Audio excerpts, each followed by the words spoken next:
Chapter 3, The Anvil Invasion. Location, Nimbus's dorm space. Nimbus opened his eyes, still smiling, until he saw Anvil hovering right behind him. So, you're a world-class spinner, eh? A what? No, Nimbus said, so surprised he dissipated quickly. He avoided Anvil's piercing glare in the reflection of the mirror. I heard you having an intimate conversation with that mare. Quite informative. Oh, I was making it all up. Can you see me spinning? A farnhammer like me? Good point. Anvil started circling around his space. I know what you are, and I know what you're not. And what I heard was you pretended to be like your father. Yeah, that's all that was coming from this powder puff. My dad calls me Cloudy Brain. Ah, now that makes sense. Anvil stopped and looked at Nimbus. So I'm here to offer you an opportunity. You can at least reign, right? I can reign. I just have to think of something really sad, and it just starts to happen. Ah, now that's sad, PH. Really pathetic. Anvil floated closer to Nimbus. Nimbus froze. A bunch of us told Radar that we would volunteer to water the grass at this big park with a golf course. It's near Wheeler, not far from the border. There's a drought going on there. Want to help us out? Nimbus thought that maybe Anvil wasn't so bad after all. He was actually asking him to do something good. Sure, I would love to help out. Great. Meet us at the front gate at midnight. Why so late? Evaporation. Oh, right, Nimbus said. After Anvil slipped out as quietly as he had arrived, Nimbus looked at himself in the mirror. Maybe Anvil's not so bad, and he'll get to see that I'm not a powder puff and I can reign. After all, I am Nitro Nimbus. But this time, I will be doing a good thing, not that horrible thing I did with the Turbulence gang. Suddenly, he flashed back on the worst experience of his life.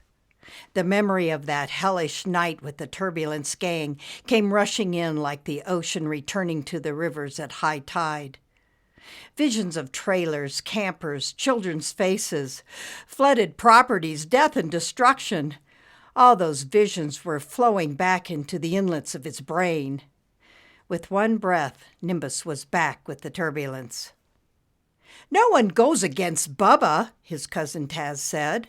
And when he orders you to go on the mission, you go, Nimbus. You have no choice. The Turbulence left at sundown with Taz and Nimbus trailing along. Their leader, Bubba, liked the colorful sky with a lull before the storm scenario. As they headed for the popular campground at Twin Lakes, Colorado, Nimbus noticed the large number of motorhomes and campers lined up in their designated areas. There were families sitting around campfires, others cooking, some playing games at picnic tables. It was a favorite place for tourists to go, not just for its beauty, but for the 2 large lakes full of trout, a fisherman's delight. Nimbus watched with Taz as the Turbulence moved in as fast as any storm could travel. There was no warning or no mercy.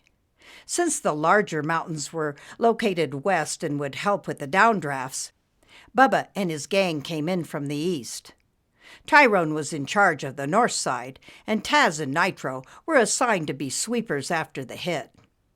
They hovered in the sky waiting to be summoned to sweep away any leftover debris and flush it down the river. Nimbus had no idea what was about to happen. Suddenly, the sounds of screaming and ear-piercing terror got his attention. What he saw was horrifying. Little children's faces flattened against the windows of their motorhome as the spinning of Tyrone swept them up into the sky. Nimbus heard shrieks and animal cries. He saw a shocked Palomino horse dragged down the road by the sidewinder, then whipped into the lake. A four-wheeler shot up into the sky like a fired rocket, with 2 children falling into the lake, too. A boat full of fishermen upended and sank. But that was just the beginning. Bubba followed with the torrential rains. His gang's cloudbursts flash flooded the whole area, overflowing the lakes and washing away most of the tents, campers, and motorhomes down the valley. No doubt many lives were lost. Then it was Taz and Nitro's turn. They were called to do the final sweep. Taz started his spin and was off, whirling through the area, picking up anything that was left over. He flung it all into the overflowing lake, now a river, to be swept away to who knows where. But Nimbus froze. He not only could not move forward, but his spinning energy had left him completely, and he was back to his normal size. Taz hadn't noticed that Nimbus didn't follow him and kept doing his job. Nimbus dissipated into thin air.